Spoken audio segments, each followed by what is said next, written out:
Alô, vamos à nossa segunda mini-aula, que, como eu disse na mini-aula anterior, é dedicada ao capítulo 1 do livro Hipermodernidade, Multiletramentos e Gêneros Discursivos. Espero que a pandemia já tenha terminado, talvez, quando vocês estejam vendo essa mini-aula, mas se não, fique em casa, tenha paciência. Esse capítulo 1 se chama Gêneros Discursivos, o que são?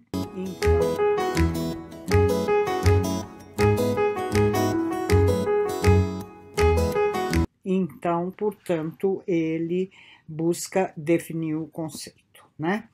Ele começa por uma mega citação do texto do Bakhtin, em que ele define gêneros do discurso, que chama os gêneros do discurso, e que está no Estética da Criação Verbal, como eu já disse na outra mini-aula. E eu vou ler só o início dessa citação grande, porque ele é definidor do enfoque bakhtiniano de gênero, né?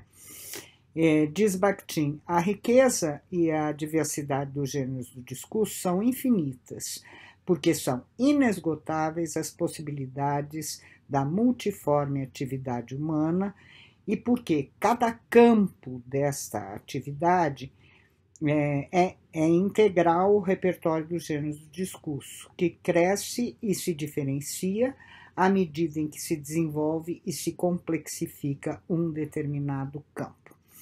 Por que eu quis ler esse início de citação? Porque o conceito de gênero discursivo em Bakhtin é um conceito que só funciona associado ao conceito de campo de atividade ou de campo de atuação social na mesma teoria bakhtiniana. Os gêneros são definidos e funcionam e se estruturam para funcionar nos campos de atividade humana, né? Que campos? Campo artístico literário, campo artístico musical, campo teórico, campo didático numa sala de aula, enfim. Cada gênero nasce das relações humanas numa determinada atividade. Então, ele se estrutura para servir a essa atividade num campo, né? Então, o capítulo, como eu disse, visa a definir o que é gênero discursivo, baseado na teoria bakhtiniana, mas embora pareça algo extremamente teórico, como ele é dedicado a estudantes de letras ou a professores, né, em sala de aula de português, os capítulos se organizam, né, por temas teóricos, onde virão as definições com boxes, etc., para explicar os conceitos, etc., seguem a esses tópicos teóricos sessões que, por exemplo, uma delas recorrentes, né, em sala de aula, atividades para o professor ou a professora, né? Então, se faz uma sugestão de atividade mostrando um tipo de análise qualquer, né? Depois, conversa com o professor ou com a professora, né? Depois vem nova sessão teórica, onde se avança na reflexão teórica e se explica os conceitos e termina com para refletir, né? Daí, de novo, é seguido por sessões em sala de aula, atividades para o professor ou a professora, né? Conversa com o professor ou a professora.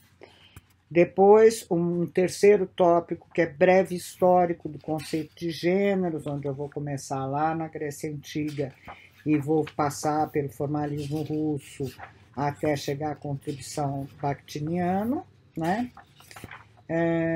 E depois, novamente, em sala de aula, atividades para o professor e conversa com o professor.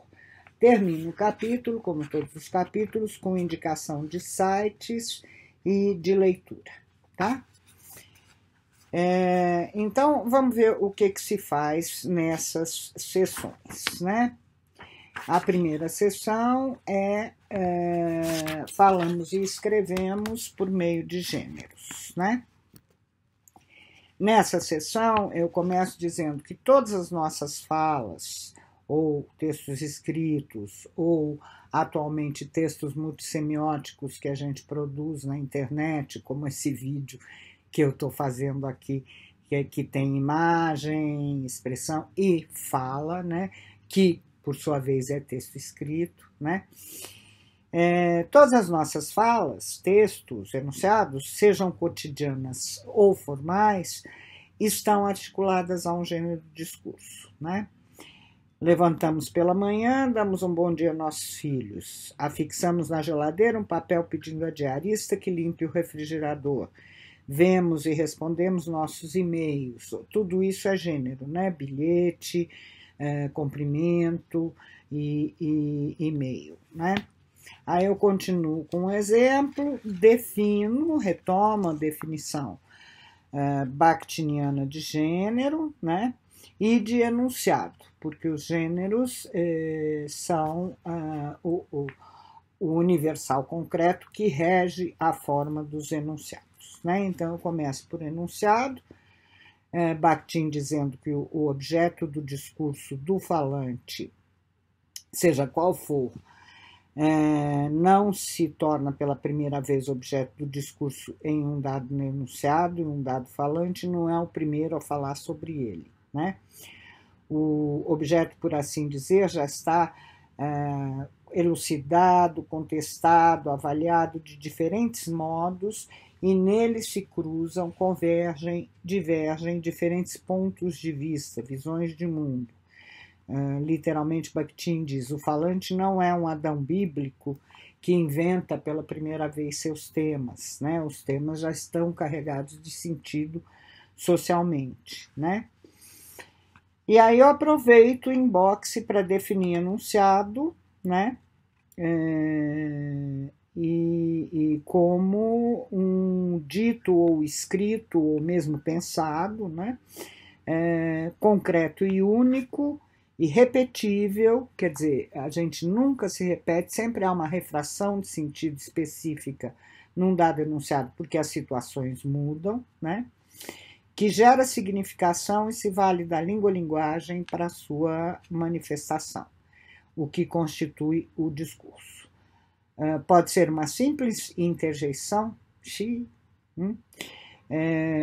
um meneio de cabeça, que também significa, né? Assim como uma frase, um texto escrito completo, um romance, uma obra em vários tomos, né? O que define as suas fronteiras, o seu tamanho, o seu formato, é a alternância dos falantes, é quando eu me calo para que o outro reaja, né? Num diálogo é um curto turno de diálogo, né? Num romance em vários tomos ou numa enciclopédia é quando o leitor se fartar de mim e ele vai reagindo ao durante, mas como é um texto escrito e publicado, é quando eu termino de escrever e o editor edita que esse enunciado completo, o livro, vai chegar ao leitor, né? Então, não há uma definição de formato ou tamanho para o conceito de gênero e de enunciado em gênero de discurso, né? Aí eu dou um exemplo, né, que é o Monsieur Jourdan, o Sr. Jourdan do Molière, né,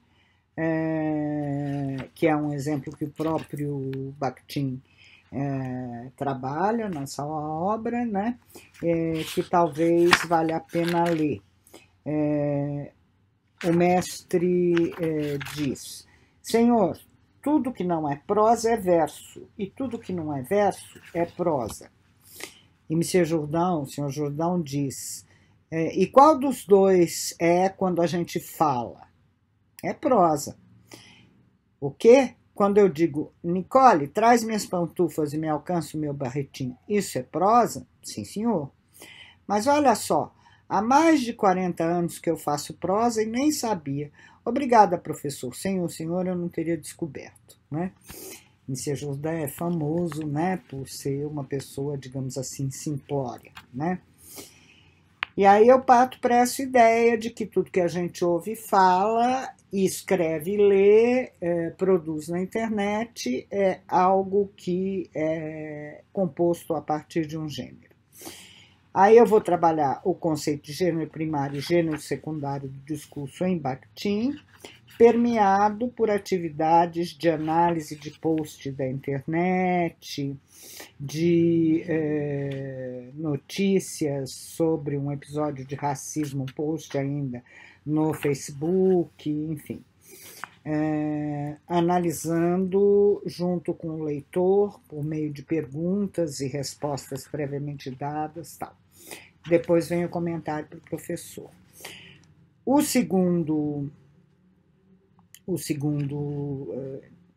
A segunda parte desse capítulo é o texto não é gênero, tipos de texto na teoria textual não são gêneros, né?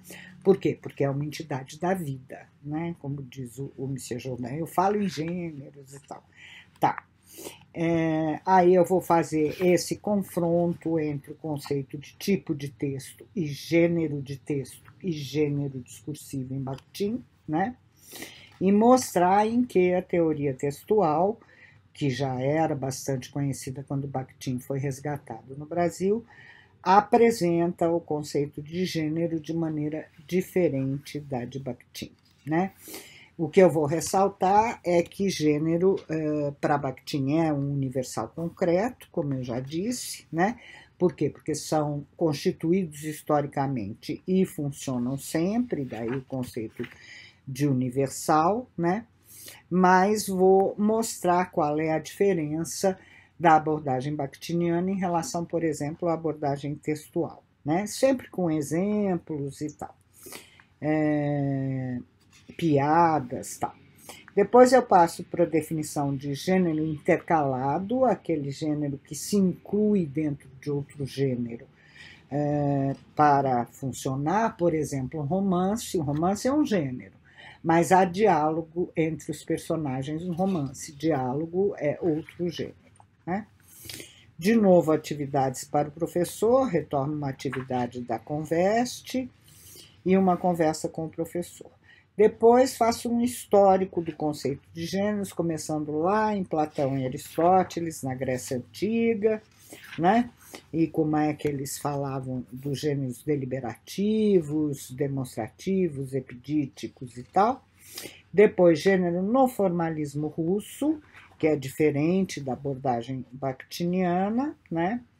E depois, em 1929, Marxismo e Filosofia da Linguagem, Voloshinov introduzindo a noção de gênero e diferenciando, então, gênero de texto de gênero de discurso, né? E reafirmando a grande heterogeneidade dos gêneros, né?